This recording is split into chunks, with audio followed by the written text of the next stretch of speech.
Hey everybody, how you doing? This is our opportunity once again to start off with another exciting video about budgeting, financial literacy. But today this video is more focused on rental slash ownership of property. So today I'm going to go with you over some tips of if you wanted to get some rental property as an investor, or even if you were trying to buy a house and just become a homeowner. Some things, some helpful tips that you may or may not know that'll help you with your process of deciding what house do I want for my family, or what house do I want as an investor to either flip or to eventually rent out. And we're going to rent it out so that we can get that cash flow, so we can get that monthly cash flow. So let's go over a few things that's going to help you decide and dictate, is this property worth the finances that it's going to cost me?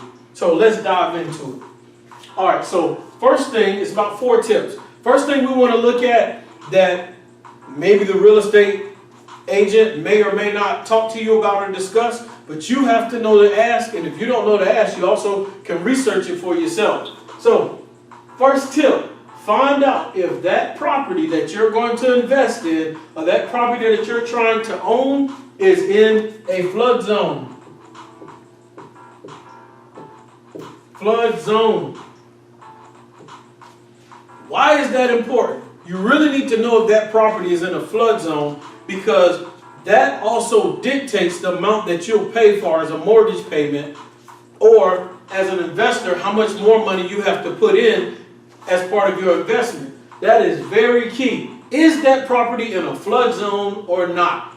One, because there's a liability there. And 9 times out of 10, if you're in a flood zone, if you have a mortgage attached to that property, they're going to require that you have flood insurance. Flood insurance is another cost that you have to take in as an expense to factor in what your overall profits will be. So, the flood zone. Now, in another video that I made, you can go back and look at that. Please like and subscribe to the video so I can continue to give you this good content. I talk about something called MPI. If you watch the other videos, you already know what MPI is. Or if you're involved with investing, you can probably figure out what MPI is. So, I'll give an example why finding out about this flood zone, if it's in a flood zone, why it's important. Because already as an investor and as a homeowner, you're going to have a mortgage attached.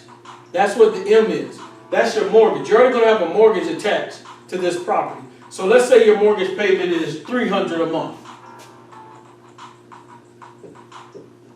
You're going to have property tax as well attached to this property. So that's probably another $100. Now let's say you know you want to have house insurance. You want to have coverage on your property. Let's say that's another $100. So now, just off the MPI, you have $500 worth of expenses. But let's say this property you're renting out for $700 a month. That's kind of slim. You might be able to see it. So if you're renting out for $700 a month, but all your expenses is $500, that means your profit at the end of each month is $200. So your monthly profit is $200, but if you want to look at your annual profit, what you're going to make on the year, that's basically 200 times 12. We already know 200 times 10 is 2,000. So you add 2 more months, that's $400 added to the 2,000. So you get your monthly profit will be $2,400 on that property. That's just off the MPI. What if your property's in a flood zone? Now you got to get flood insurance. What if your flood insurance is $100 a month, or $1,200 for the year total? If that flood insurance is $1,200, which is $100 a month,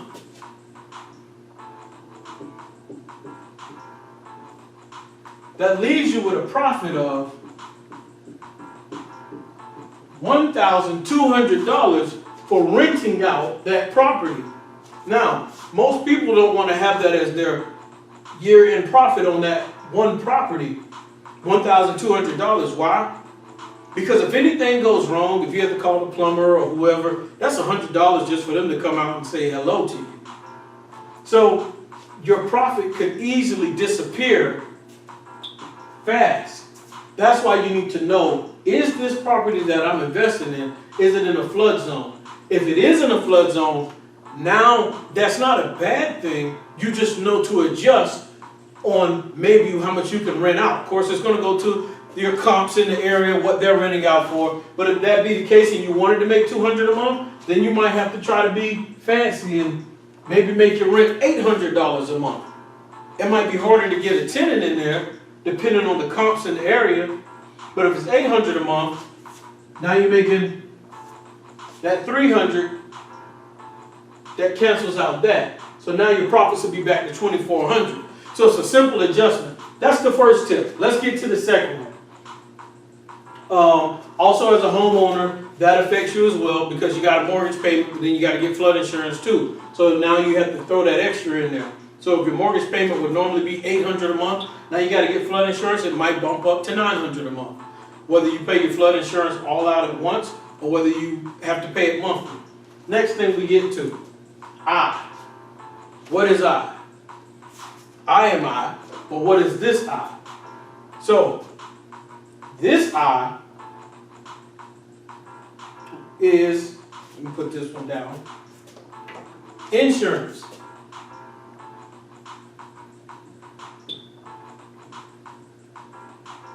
So, you want to make sure that you know your insurance costs. You want to make sure before you get this rental property and before you become a homeowner, it's okay to go ahead and call the insurance company that you want to deal with and talk with that insurance company and ask them how much is insurance going to cost as a rental investor, as a landlord insurance, or if you're a homeowner, go ahead and get an estimate of what the insurance is going to cost you to obtain that property. Once you obtain that property, to put insurance on it. That way you can go ahead and do the math to find out what insurance will cost you, and it gives you a chance to kind of shop around with other places to see what they would charge you as well.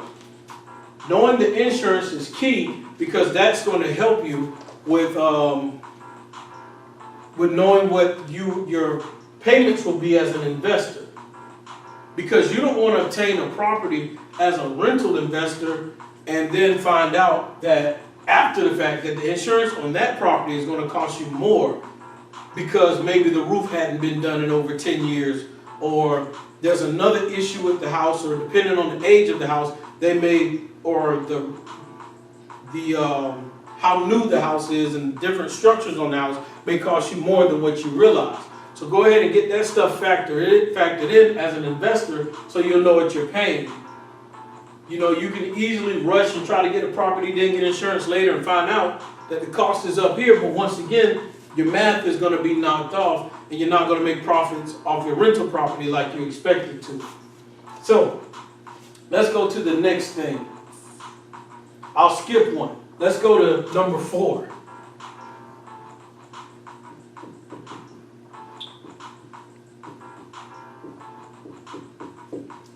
This is key.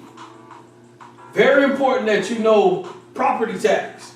It's something, you know, new homeowners, new home buyers, they don't think about it at all. They're just excited to get in the house. But it's important to know what that property tax is. Because you can have property tax that's $1,500 a month. Property tax can be $2,000 a month, depending on where you're at and what area you're in. But that property tax is going to be taken and accounted into your mortgage payment. And so they're going to take that, divide it by 12, and whatever that amount is divided by 12, that is going to be part of your mortgage payment. It's going to be put in your escrow account. So these are things that you really need to know when you're trying to obtain property as a homeowner, or if you are an investor for rental property or flipping. So that's why we have the P here, because the P stands for the property tax. So those are a few things that you need to know. What is this other I? I'll tell you what the other I is. This one works for both of these as well. This is very key. Very, very important, which is why I saved it for last. You listen closely, very closely to this one. If you're a new homeowner, a first-time buyer, or if you're getting into investing in the real estate, you need to make sure that you have an amazing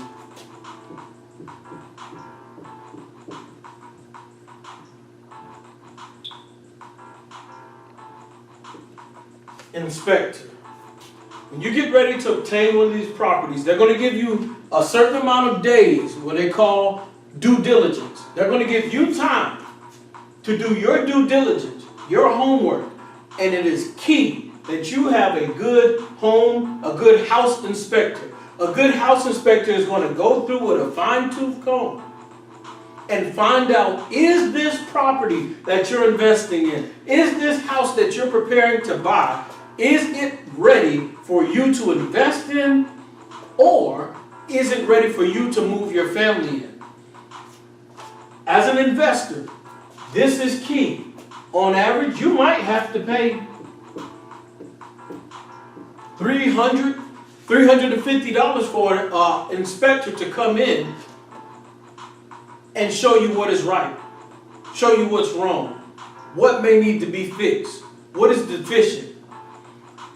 Don't be intimidated and frustrated by that, because what that house inspector is doing, let the house inspector, him or her, take their time and do the work that you have them there to do, because that house inspector is going to save you a lot of money in the long run.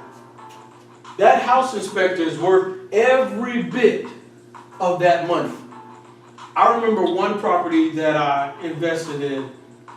They wanted a certain amount. I believe it was about $45 to $50K for a property. I had the house inspector come through. He opened my eyes to some things that needed to be repaired. I was about to pay about this much for the property. But after he did his due diligence for me, and see, that's another beautiful thing about being an investor, a business owner, entrepreneur. You hire people, people are able to work for you, you're giving people jobs, you're paying people so that they can continue to pay their bills, you're stimulating the economy. That's a powerful thing. When you have the ability to stimulate the economy by putting people to work, by contracting people out, not just by going to Walmart on Christmas to buy something. Okay, so back to the topic at hand. I was about to pay that much, but after the inspector came through and did their job, I was able to renegotiate and only pay $31,000. So now I saved myself $14K. So when you look back at this $300 to $350, it was worth every penny of it. I don't regret it at all. And to this day, I use the same house inspector. So as you can see, 1, 2, 3, 4, flood insurance, flood zone. See if you're in a flood zone. Insurance. Find out the cost of that insurance for that property in advance before you purchase the property. Inspector. Do your due diligence. Use a good house inspector. You don't always have to use the one that the agent wants you to use, but the agent may have a good person. So keep your options open. Property tax. Find out what the property tax is in that area. All these things are going to affect your profit margin as an investor, and as a homeowner, it's going to affect the cost of the property. Once again, thank you. I appreciate you being attentive, paying attention. If you have any questions, feel free to ask. And most importantly, please like and subscribe. Support, support, support. If you got something going on, I do my best to try to support you as well, as long as it's not illegal. Be blessed.